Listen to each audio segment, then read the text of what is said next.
Your smartphone may be the most personal thing you own. It knows where you've been, who you speak to, what you search, what you buy, even what you fear. Now imagine all of that falling into the wrong hands. Not because your phone was stolen, but because of one careless tap or click. The surveillance software that once dominated global headlines has surfaced again. And this time, cybersecurity experts say the method has changed. Pegasus is back. Not because the spyware disappeared and returned, but because it appears to have now adapted.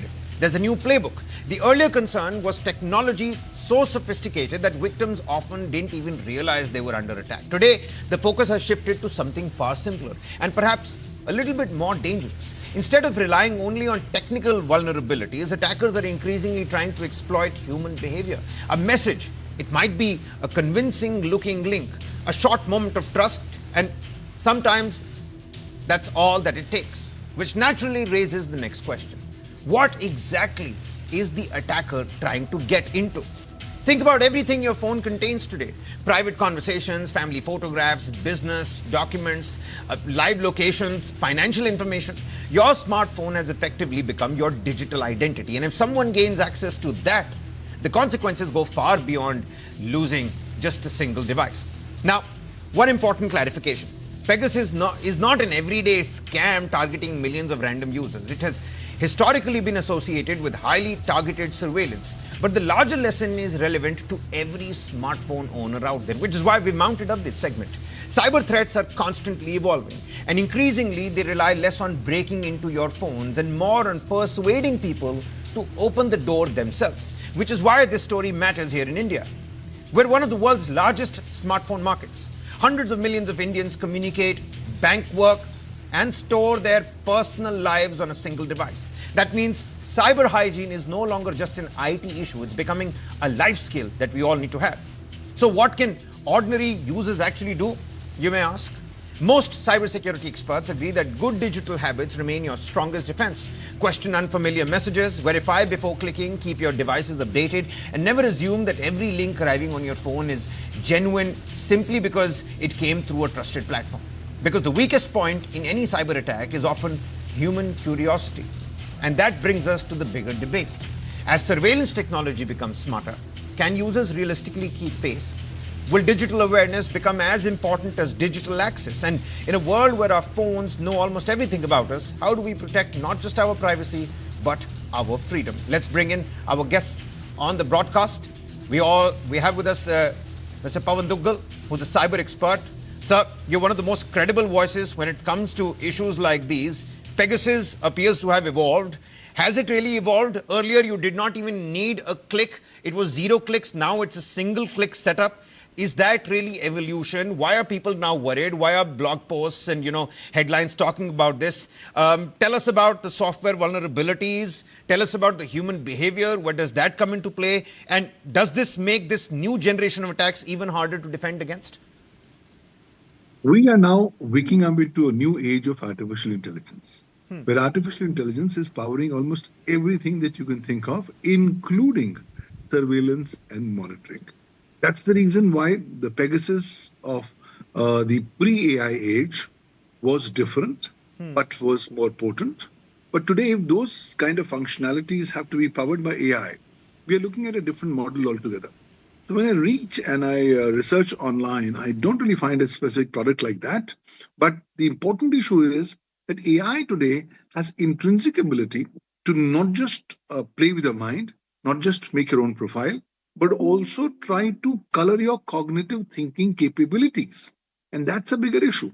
Today, if you can actually be led to think in a particular direction and your life decisions can actually be molded by that particular thought process of coloring your perspectives, that I think is a far, far more potent way of monitoring and surveilling upon someone. And it's a gross violation of people's privacy. Unfortunately, the problem is, while all this is happening, in India, people are merrily going ahead and vomiting all kinds of their data on social media, on internet, on AI. No wonder the great Indian data vomiting revolution continues to thrive. And because of this great Indian data vomiting revolution, these kind of surveillance tools get all the fodder, all the raw material that they actually require for the purposes of targeting people.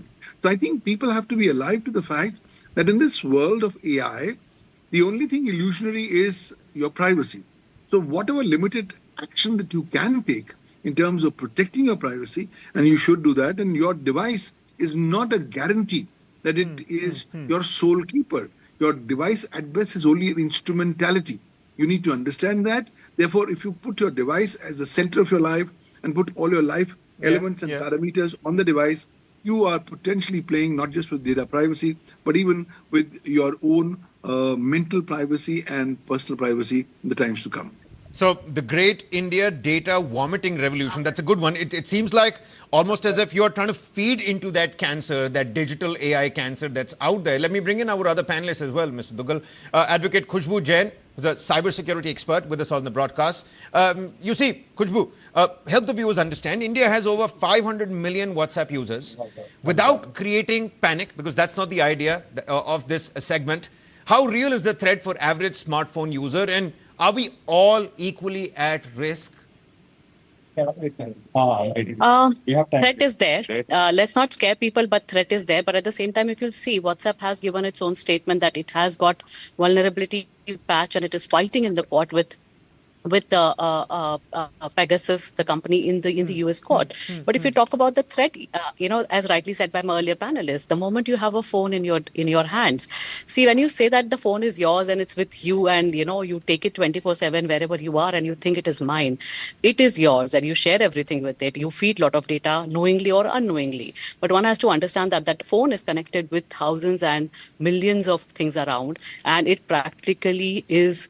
There is an element, see, cyber attacks are here. Either it is taking it willfully by taking your consent, number one, or there can be an element of data breach where those data are going in the wrong hands, or there can be a combination of things together where they are collating data not from one app but 20 different apps of yours and collating it together and having an entire understanding of yours. So threat part is there, but not to scare on that specific aspect, whether should we stop using WhatsApp or not. But I think we need to be more vigilant on the aspect of what exactly are we sharing. Are we completely dumping our entire personal life, our security, utilizing these devices, including putting your WhatsApp, putting your passwords, sharing your absolute private images or absolute private information into it.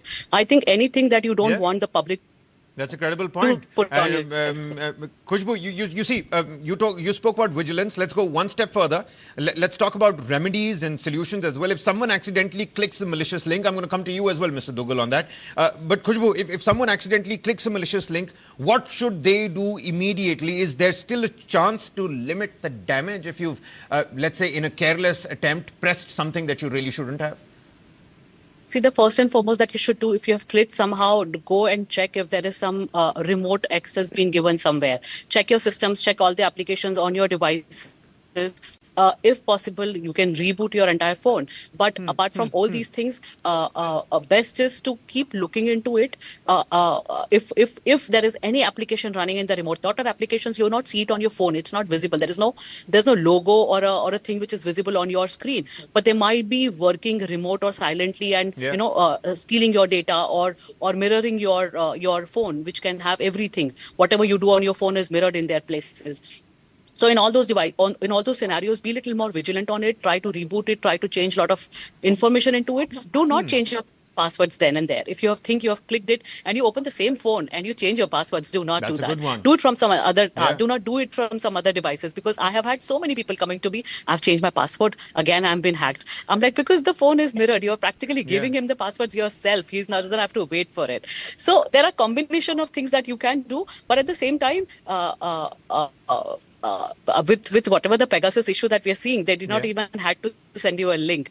One missed call could have just sufficed for them to get an access to your phone. And what WhatsApp says is it has patched that vulnerability. For WhatsApp, it's a high stake. So I think we should wait and watch on the part that should we be so scared. But on the part of our own understanding and our own bit that we have to do while using the devices, I think we have to be very vigilant. Anything which is too good to be true, anything coming from unknown. Let's focus on our own bit for a second here, because I'm trying to understand this new playbook involves a lot of phishing links. And why are phishing links still so effective despite years of those awareness campaigns? We often hear terms like phishing, we hear spyware, we hear surveillance. But what are some of the first warning signs that a phone may have been compromised? Well, first and foremost, the warning sign is within us. We Indians are primarily trusting beings. We trust everything what we see, read, and hear. And I think we must begin with our own internal self, which is that there's a need for us to inculcate two strong habits on a daily basis. Number one, let's be suspicious of every information that we see, read, or hear. And let's not believe it till such time we have independently authenticated the correctness or veracity thereof. Number two, let's be stingy about the way how we share our information on social media, on AI, with others. Everybody does not need to know whatever you are doing in your day-to-day life. Having said that, the first thing is that, do you have a backup of your phone? If you have a backup of your phone, great. Because should the phone be compromised, at least you can restore through your backup. But if you have no backup, God help you, number one. Number two, I think fear and panic are two important commodities and weapons that cyber criminals are today using. Yeah. They put you in a great sense of fear. Why? Because there's some urgency, a need to take immediate action, and you are instilled with all kinds of... Forms the basis of digital extortion as we know it. It's like the digital arrest. Well, in 4 months, Indians can lose more than 2,000 crores only in digital arrest matters. It can tell you, well, it's pretty rampant. So ultimately, the mindset that, look, nothing can happen to me, it happens to everybody else, is a wrong mindset. I think we need to create more awareness. I think even tech-savvy users are now vulnerable. You spoke about AI right in the beginning, and you have these very convincing fake websites now. But you see, my question to you, Mr. Dugal, is technology alone, sophisticated technology at that, is technology alone enough to stop a very sophisticated spyware? Technology can play an important role, but human mind plays an equally important role. Once you realize that you're under attack, you will automatically have to have an element of cyber resilience in your minds, which is to say, let's not get panicky on the attack. Let's presume that everybody is going to be attacked. The important issue is, how quickly can I come back to a state of normalcy? So number one, on technical tools, have appropriate firewalls, have appropriate antivirus, have appropriate backups. No need to click anything. No need for us to get worried or, shall I say, fearful. Remember, the Brahmastra in your hands is the right to disconnect.